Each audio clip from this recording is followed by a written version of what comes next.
I got so much motherfucking design on right now. Break it down, bring it back, make it clap. I got 3 old thoughts, new block, where that dick. Bitches on my line, and you know. Bismillahirrahmanirrahim. Assalamualaikum warahmatullahi wabarakatuh.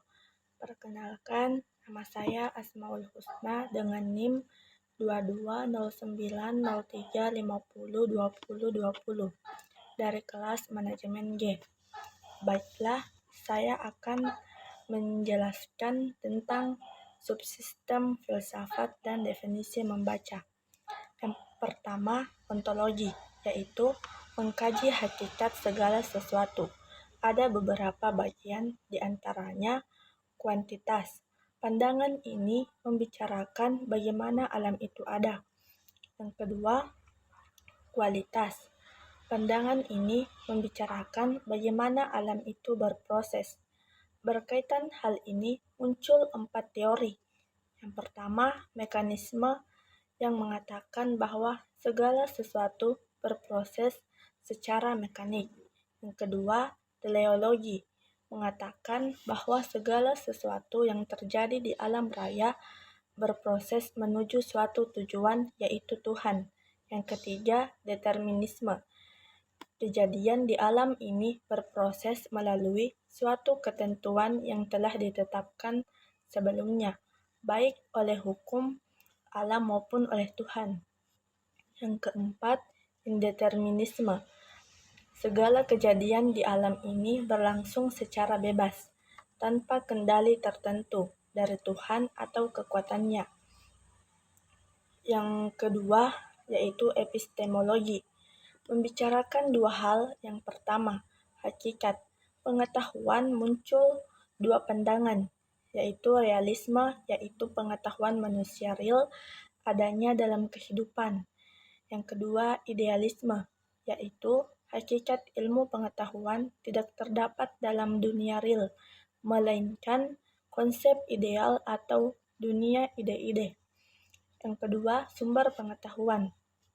Muncul 3 pandangan. Yang pertama, rasionalisme, mengatakan bahwa sumber pengetahuan muncul dari rasio akal manusia. Yang kedua, empirisme, sumber pengetahuan adalah indera manusia. Yang ketiga, kritisme, pengetahuan manusia bersumber dari luar diri manusia, yaitu Tuhan. Yang ketiga, aksiologi, terbagi menjadi 6 pandangan. Yang pertama, naturalisme, yang menyatakan ukuran baik buruk ialah sesuai tidaknya perbuatan tersebut dengan fitrah atau natura manusia. Yang kedua, hedonisme, yang menyatakan bahwa ukuran baik buruk ialah sejauh mana suatu perbuatan mendatangkan kenikmatan atau hedon bagi manusia. Yang ketiga, vitalisme. Ukuran baik buruk ditentukan oleh sejauh mana suatu perbuatan tersebut dapat mendorong manusia untuk hidup lebih maju. Yang keempat, utilitarisme. Ukuran baik buruk ditentukan oleh ada tidaknya suatu perbuatan mendatangkan manfaat bagi manusia. Yang kelima, idealisme. Ukuran baik buruk ditentukan oleh sesuai tidaknya suatu perbuatan dengan konsep ideal. Yang terakhir, yang keenam, yaitu teologis. Baik buruknya suatu perbuatan ditentukan oleh sesuai tidaknya suatu perbuatan dengan ketentuan agama. Selanjutnya, saya akan menjelaskan apa itu membaca. Yang pertama, definisi membaca.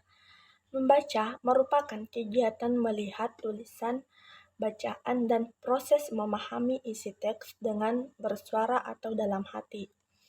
Dan kegiatan membaca ada beberapa, yaitu membaca nyaring dan membaca dalam hati. Membaca nyaring adalah kegiatan membaca yang dilakukan dengan cara membaca keras di depan umum. Sedangkan kegiatan membaca dalam hati adalah kegiatan membaca dengan seksama yang dilakukan untuk mengerti dan memahami maksud atau tujuan penulis dalam media tertulis. Membaca menjadi salah satu jenis kemampuan berbahasa melalui tulisan yang bersifat reseptif, karena dengan membaca, seseorang akan memperoleh informasi, ilmu pengetahuan, dan pengalaman-pengalaman baru yang belum pernah diketahui sebelumnya. Selanjutnya, yaitu proses atau cara membaca. Proses memahami suatu bacaan supaya bisa dipahami, diingat, dan diaplikasikan. Jadi, dalam hidup kita perlu 2 kali belajar membaca. Pertama, kita belajar untuk membunyikan tulisan. Yang kedua, kita belajar untuk memahami suatu bacaan. Nah, banyak yang melewatkan belajar memahami bacaan ini. Kita harus tahu bagaimana cara membaca yang baik dan benar, supaya kita bisa memahami seluruh isi bacaan. Adapun poin-poinnya yaitu yang pertama, memperhatikan tanda bacaan. Yang kedua, posisi badan saat membaca. Yang ketiga, jarak pandang saat membaca. Yang keempat, mengetahui ide pokok utama. Yang kelima, memberi tanda pada kalimat yang penting. Yang keenam, gunakan prinsip membaca 5W1H. Yang terakhir, adapun tujuan lainnya yaitu mampu memahami gagasan yang didengar secara langsung atau tidak langsung. Yang kedua, mampu membaca teks bacaan dan menyimpulkan isinya dengan kata-kata sendiri. Yang ketiga, mampu membaca teks bacaan secara cepat dan mampu mencatat gagasan-gagasan utama. Mungkin cukup sekian dari penjelasan saya. Apabila ada kesalahan dari video ini, mohon dimaafkan. Assalamualaikum warahmatullahi wabarakatuh. High fucking